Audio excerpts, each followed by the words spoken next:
Recently, Bethesda added a history timeline to their website, and for someone like me who really loves lore in video games and different things like that, it really interests me because there's certain points in this timeline that has me asking some questions.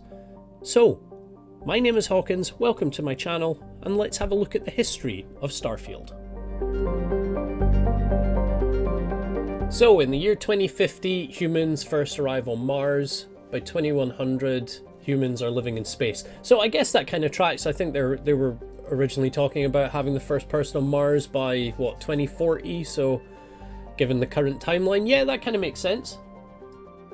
2156, humans arrive in Alpha Centauri, 4.37 light years away from Earth. Now, I'm a bit surprised at this jump. I mean, it's been 56 years since they say humans first lived in space. There's no mention of how we've developed the technology to travel to Alpha Centauri.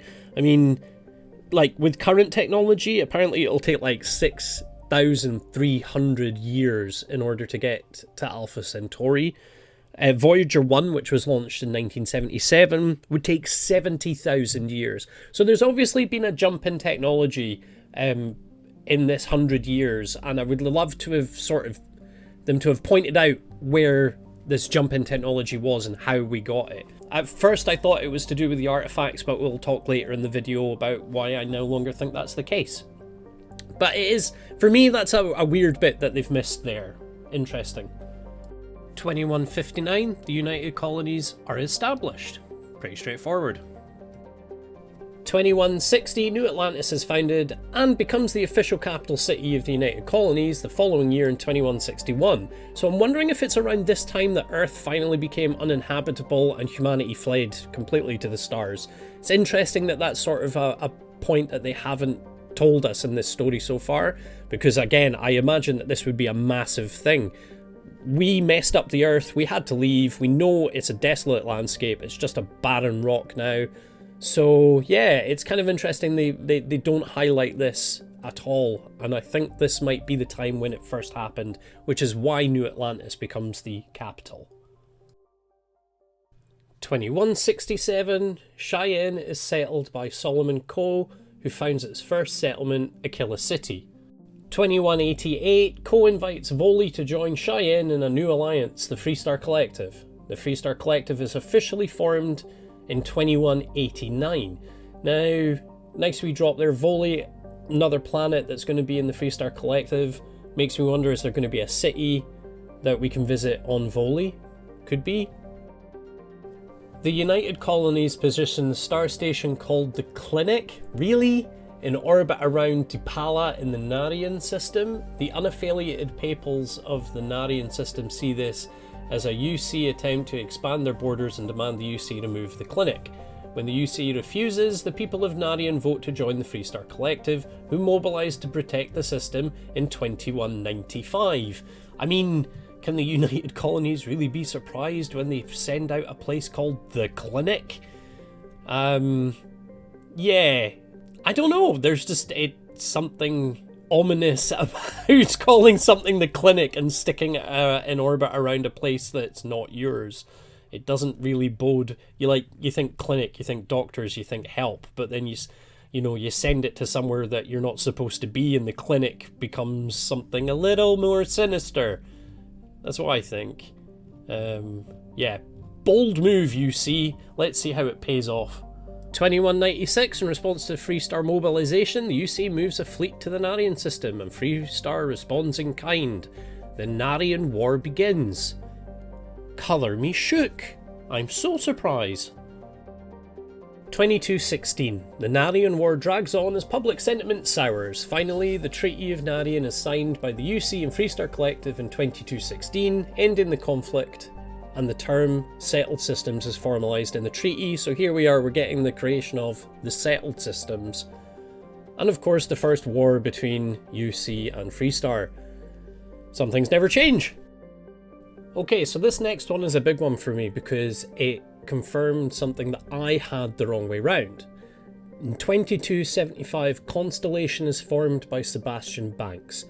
Original members include Chloe Bao, accomplished physicist, Aya Mamasa, the youngest member and Sebastian's protege, Darius Andre, botanist and specialist in xenoflora, Bernadette Laurent, wealthy heiress and adventurer, Everardo Gill, former smuggler, and Kadri Toma, biologist and physician. The lodge is built in New Atlantis to serve the needs and people of Constellation for generations to come. Now, I always thought, when I first looked at the videos about Constellation, that Constellation had been around for a lot longer than this. I thought Constellation had started on Earth and had been, something that had been around for a long time. And I'm thinking that my thinking on this was wrong. So it's clear now that Constellation is something that was formed not that long ago and had nothing to do with the finding of the artifacts. 2305 and Barrett joins Constellation. 2307, the Freestar Collective begins farming on the planet Vesta in the Lunara system. By 2308, the United Colonies claims that by establishing a colony in a fourth system, the Freestar Collective has violated the Treaty of Narian.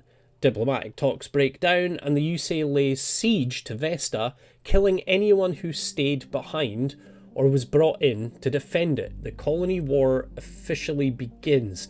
I'm beginning to get feelings of that meme where, what was it? It was from that show.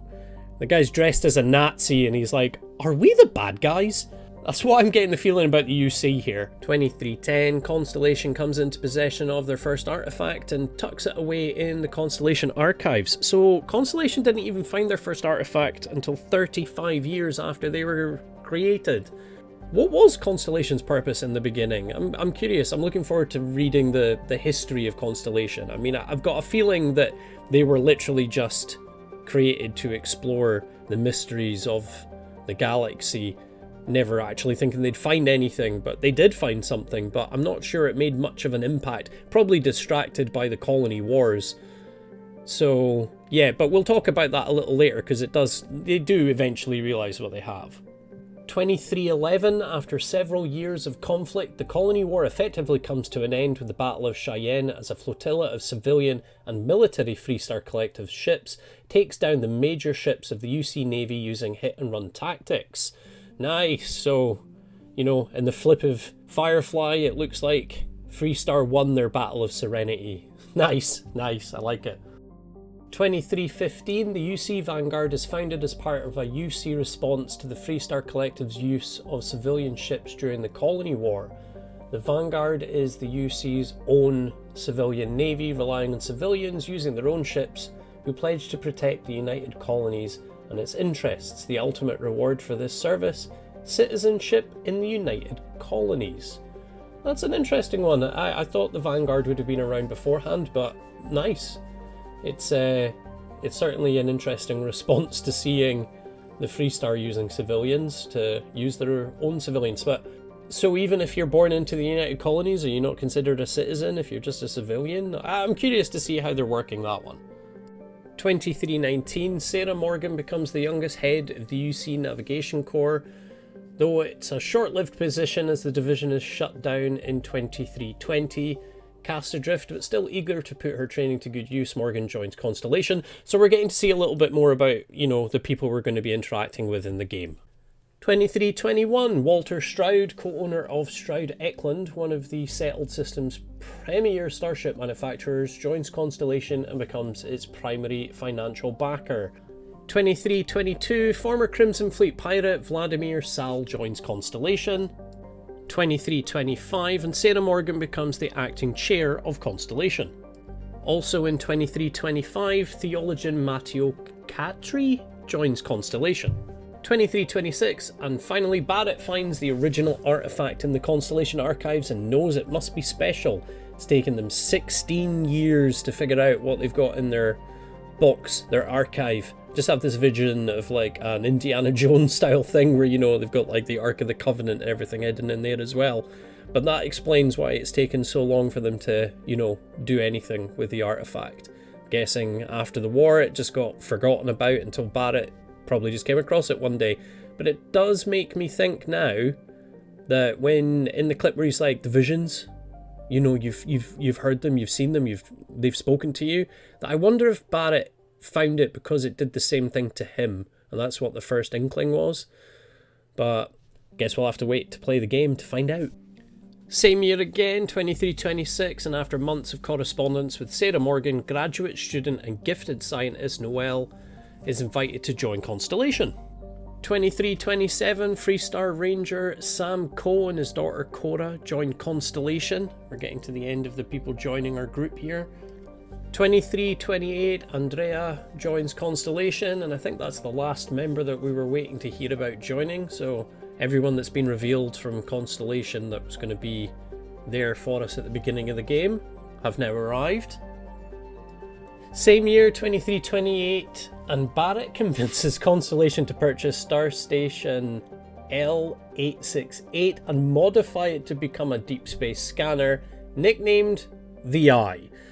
Could you not have called it something else? Did you not learn from the UC calling their station the Clinic? I mean, the Eye just sounds very ominous, you know. The Eye is watching you. You know, I'm getting Sauron vibes, or even, you know, Batman with Brother Eye. You know, that worked out really well, didn't it? It was all horribly, horribly wrong when something's called the Eye. I don't think I've known anything to be good when it's called the Eye. So, yeah, I wonder if we can change the space station's name.